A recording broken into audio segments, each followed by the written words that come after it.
Good evening बच्चों। Increasing and decreasing functions आज का टॉपिक एक्सरसाइज क्वेश्चन इसके लेके चलता हूँ। इसका कॉन्सेप्ट मैंने पहले दिन आपको बताया था। आज हम इसके एक्सरसाइज क्वेश्चंस करेंगे। थोड़ा सा रिवाइज कर लेते हैं। पहला इंक्रीजिंग फंक्शन के लिए हम देखते हैं कि F dash X is greater than zero. यदि एफ डैश एक्स किसी पॉइंट पर या किसी इंटरवल पर ग्रेटर देन जीरो है तो ये फलन आपका वर्धमान होता है। इस फलन को हम वर्धमान फलन बोलते हैं। एंड दिस फलन is known as increasing function. And if this F dash X is less than zero, this function is known as decreasing function, और इस फलन को हम ह्रासमान फलन कहते हैं। तो आज करेंगे एक्सरसाइज 6.2 के क्वेश्चंस। एक्सरसाइज 6.2 अब पहला क्वेश्चन मैं लेके चल रहा हूँ। आपको दिया है so that the function given by fx equal to 3x plus 17 is increasing on r. fx equal to 3x plus 17, ठीक है। ये r मतलब किसी भी वास्तविक संख्या के लिए, ठीक है, ये आपको दिखाना है। ये इंक्रीजिंग फंक्शन है, वर्धमान फलन है। तो सीधा सीधा आप इसको डिफ्रेंशिएट कर देंगे विद रेस्पेक्ट टू x। हमने इसको x के रेस्पेक्ट में डिफ्रेंशिएट किया। We get F dash X. इसका जो अवकलन है इसको आप एफ डैश एक्स बोलते हैं। 3 इंटू एक्स का एक्स के रेस्पेक्ट में 1, 17 कॉन्स्टेंट है होली, तो इसका 0, ये आ गया 3, ठीक है। For any real number x, अगर एक कोई भी रियल नंबर है तो एफ डैश एक्स की जो वैल्यू है वो, क्योंकि एक्स पे डिपेंड नहीं करती, ये 3 के इक्वल है, तो ये 3 ही रहेगी। And it is greater than 0। 3 जो होता है 0 से बड़ा होता है, तो F dash X is greater than 0। Therefore F X जो आ गया, F X equal to 3x plus 17 जो फलन दिया था, ठीक है। एक्स बिलोंग्स टू आर के लिए, मतलब किसी भी वास्तविक संख्या के लिए क्या है, वर्धमान है।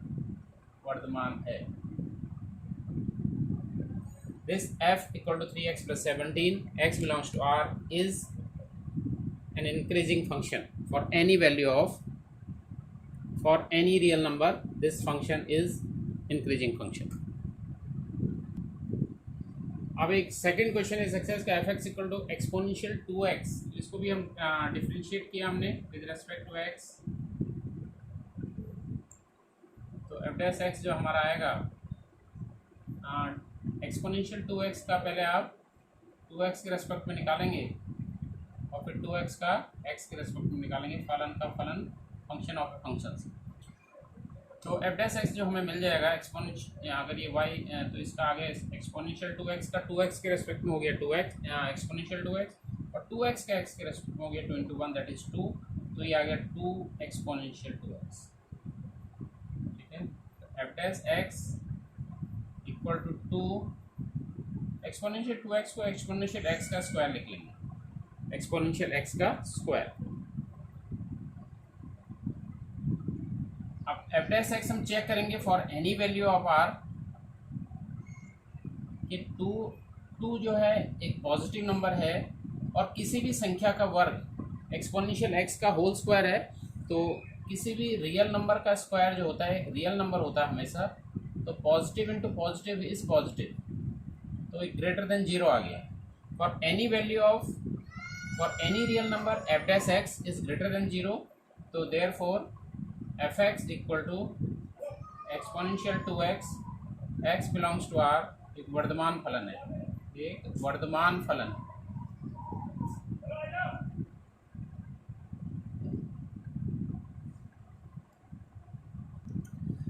Third question, F X equal to sine X आपको चेक करना है और ये बताना है कि फर्स्ट इंटरवल में ये इंक्रीजिंग है, सेकेंड इंटरवल में ये डिक्रीजिंग है, और 0 to π में it is neither increasing not decreasing, ठीक है। तो इसको भी डिफ्रेंशिएट करते हैं। क्वेश्चन सिमिलर है, आपको डिफ्रेंशिएट करना है with respect to x।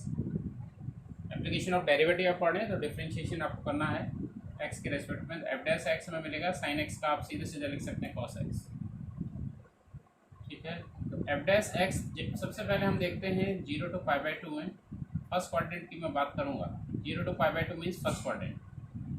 cos x मान है एफ डैश एक्स का और 0 to π/2, 0 to π/2 means first quadrant में cos x का मान हमेशा धनात्मक होता है। सारे ट्रिग्नोमेट्रिकल रेशियोज फर्स्ट क्वाड्रेंट में धनात्मक होते हैं, तो ग्रेटर देन 0। ठीक है, तो इसलिए जो फलन है fx equal to sine x first quadrant अर्थात 0 to π/2 में वर्धमान है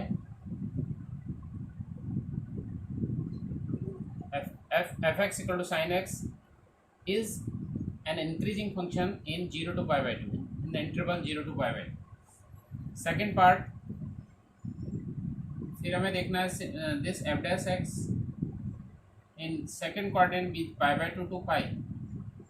अगर आप क्वाड्रेंट की बात करते हैं तो ये आपका 0, ये π/2 और ये π, तो ये फर्स्ट क्वाड्रेंट, ये सेकेंड क्वाड्रेंट कहलाता है। तो फर्स्ट क्वाड्रेंट में सारे ट्रिग्नोमेट्रिकल रेशियो पॉजिटिव होते हैं, और इस सेकेंड क्वाड्रेंट में जो कॉस होता है cos x ये नेगेटिव होता है। ठीक है, तो ये जो cos x है एफ डैश एक्स की value in second quadrant means π/2 to π, ये होता है ऋणात्मक, ये होता है ऋणात्मक, इज अ नेगेटिव इंटीजर। तो ऋणात्मक संख्या या नेगेटिव इंटीजर अगर ये नेगेटिव है तो लेस देन 0, तो less than 0 F dash x अगर लेस देन 0 है, इसलिए एफ एक्स सेकेंड इंटरवल अर्थात π/2 to π में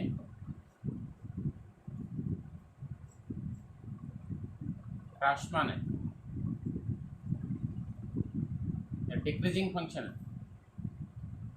इसमें ये डिक्रीजिंग फंक्शन है। अब इसका जो थर्ड पार्ट है वो है 0 to π। 0 to π कैसे बन रहा है? 0 to π ऐसे बन रहा है, तो 0 to π/2 में फलन, अब आप यहाँ पर लिखेंगे सिंस एफ एक्स 0 to π/2 में वर्धमान एवं π/2 to π में ह्रासमान।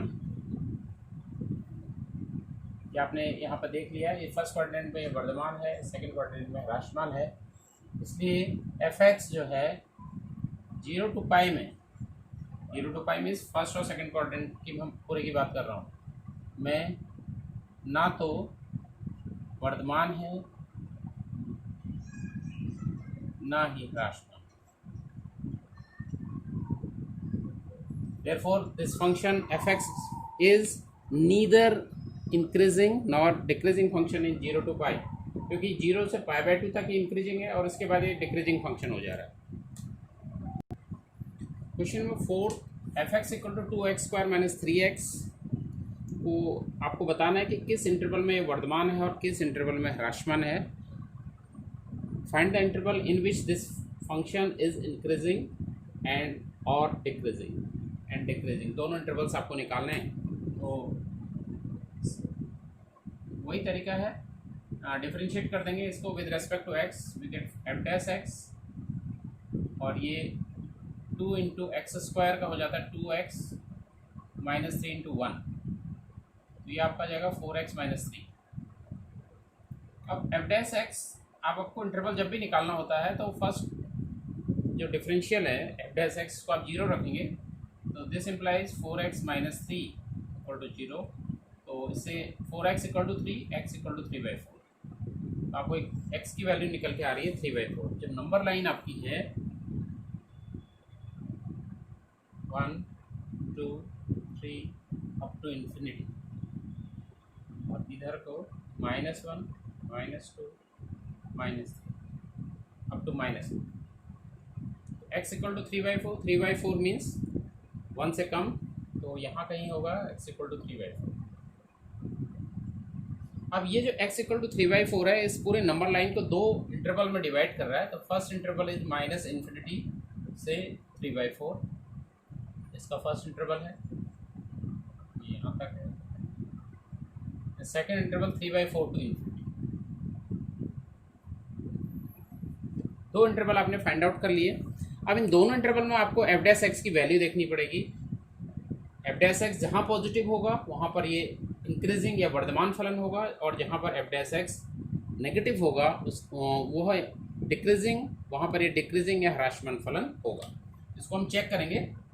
तो देयरफॉर एफ डैश एक्स पहले मैंने ले लिया पहला इंटरवल -∞ से 3/4। इस इंटरवल में हम इसको चेक करते हैं। एफ डैश एक्स की जो वैल्यू है ये हम लिख लेंगे 4x - 3, ऑलरेडी हमने निकाल रखी है। और इस इंटरवल अर्थात इस इंटरवल में कोई भी एक वैल्यू लेके चलते हैं। इस इंटरवल में जैसे हम यहाँ पे 0 भी ले सकते हैं क्योंकि 0 इसी इंटरवल में है, तो x = 0।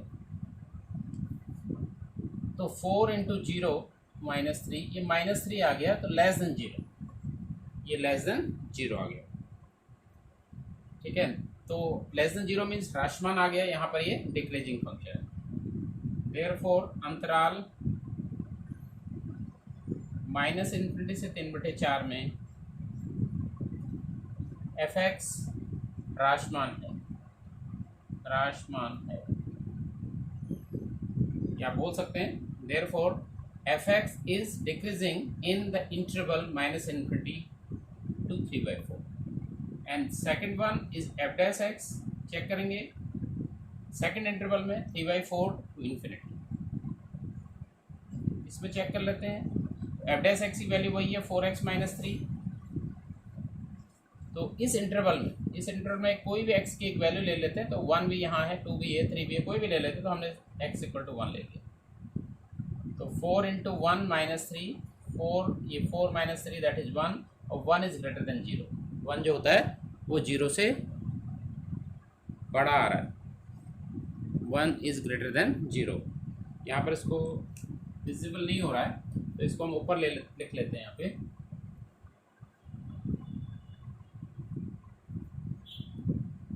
तो f'(x) हमने देखा सेकेंड इंटरवल में 3/4 to ∞, और इसकी वैल्यू थी 4x - 3 f'(x) की, और इस इंटरवल में हमने एक वैल्यू ले ली थी x की, वो ले ली थी 1। तो ये हो गया 4 × 1 - 3, 1, 4 × 4 - 3 is 1, ग्रेटर देन 0 है, इसलिए f(x) जो है इंक्रीजिंग डिक्रीजिंग जो होगा वो फलन होगा। तो f(x) अंतराल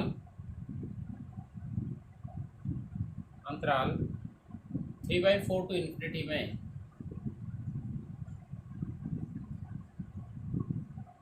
Varthaman. Therefore the function f(x) is increasing in the interval 3/4 to ∞। तो दो चीज़ निकल गई इस वाले इंटरवल में, जो फर्स्ट इंटरवल की बात कर रहे हैं, इस इंटरवल की मैं बात कर रहा हूँ, यहाँ पर ये आ गया डिक्रीजिंग या ह्रासमान, और 3/4 to ∞ इस इंटरवल में ये वर्धमान है, यहाँ पर इंक्रीजिंग। तो इस प्रकार से ऐसे क्वेश्चंस को किया जाता है। आज के लिए इतना ही, थैंक यू वेरी मच।